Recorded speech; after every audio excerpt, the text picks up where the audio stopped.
Igbo ọma na-ege ntị, anyị ekene unu ọzọ n'ụbọchị nke taa. Anyị sịkwa nke onye chiri ya zelu. Alright, once again, welcome to Eastern News 24, where we give to you the latest news and the latest story on what is happening in Biafra land. Alright, here in the studio, we come again with another powerful international media, again discussing the issue of Biafra and Mazi Nnamdi that I would like you people to watch and then leave us with your own comment. One okwu onye ndu na-abụzi Salibona na the whole world of water. The media are now discussing about it. Why can't Nigeria release Mazi Nnamdi after the court have given an order? So many issues have discussed. Wesi na somama ngekwe ya bife na mme were kwa ife a tiekwodu mu Chineke kafa wee gekwe wee fụ na okwu Biafra bụ okwu na amịta mkpụrụ oge ọbụla mbọsọ ọbụla chifo ọma amịta nnukwu mkpụrụ. So ndị be again ya bife unu gesia ya na drop your own comment on the comment section below. All right, over to you, sir. I mean, he was acquitted according to what we saw. And now this one, help us understand, how is this related or maybe not to others? How do we situate this latest one? This makes sense out of the entire process.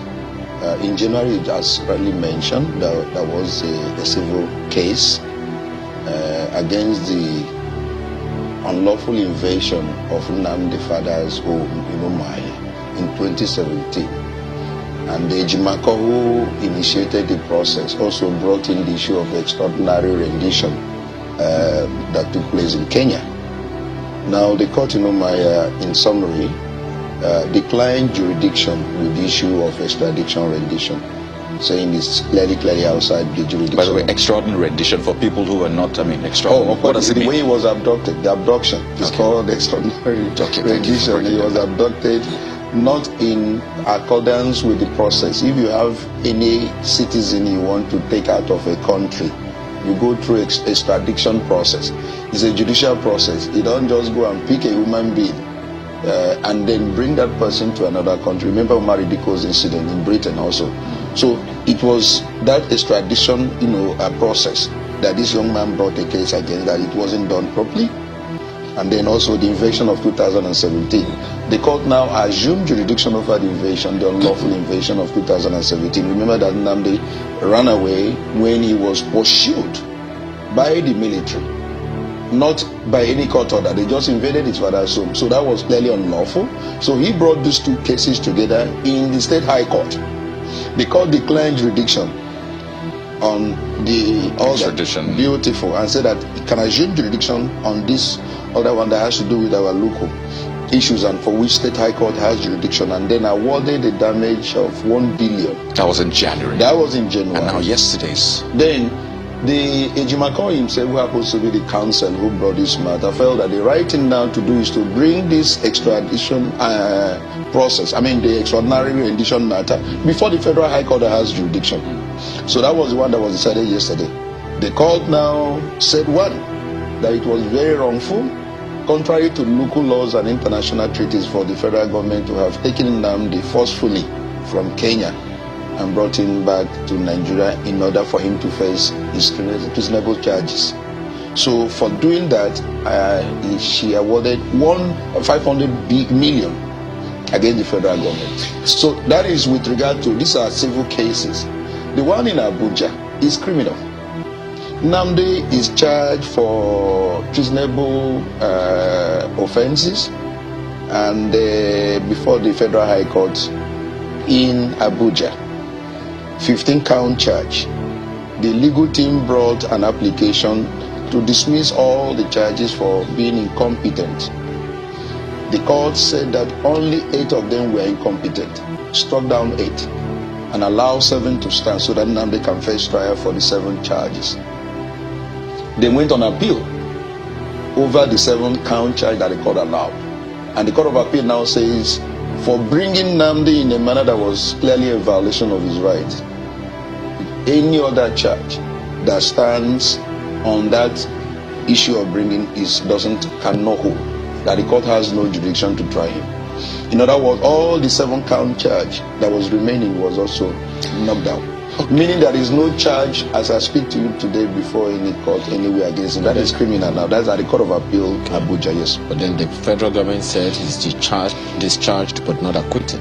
Or Now- acquitted, not discharged. Which one of You know, it's a matter of semantics. If you need to read the judgment of that court, of the Court of Appeal, even when beyond issue of discharge and acquittal, says that there is no other court that can even try Nnamdi with regards to this particular offense you have brought him back from Kenya. In other words, there is no charge today. If there is, when the court says you are discharged over a criminal charge, meaning there is no other charge even for you to continue the trial. So what do you mean by the issue of acquittal? Acquittal, yes, if you want to come back for another charge, fine, you can come back. That's what it means. You are not acquitted, you can be charged. But then the court even went further and said you cannot be charged brought before any other court in the land. Go and read that judgment of the Court of Appeal. So it even went beyond the issue of acquittal. You can't be brought as long as the process that brought him back has been rendered incompetent and invalid. You cannot try him today based upon the Court of Appeal unless the Supreme Court overrules But he also heard the Court of Appeal. Yes. You also heard the federal government, the Ministry of Justice, say Yes. they can't just obey the law. They court order. Yes, this is one of the unfortunate things. I don't think they were rightly quoted, because it would be wrong for any government to say they cannot obey their own court. Of course, it's an institution under democracy. You know that three You arms say of government. the sites, security reasons. No, you can't do that. Okay. If you bring a matter before the court and you have given your confidence to that court, and the court now gives a judgment, it behoves on you to obey that judgment. You can not give any other reason other than what the court, has actually ruled, because the court considered all that. You must have brought all that before the court, and the court considered and said, look, we have violated this man's right. Go ahead and release him. So you have no right whatsoever to now cite security as a reason for you to disobey your institution. Three arms. And why we have those arms is to ensure balance and equity in the state.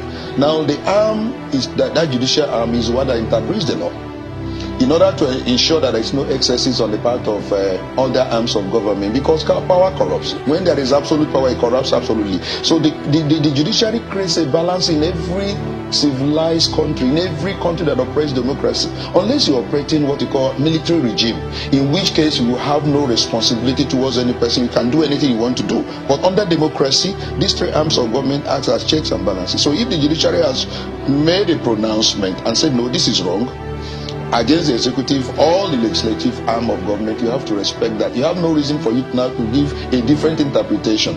It does not happen anywhere in democracy, unless you are not practicing democracy.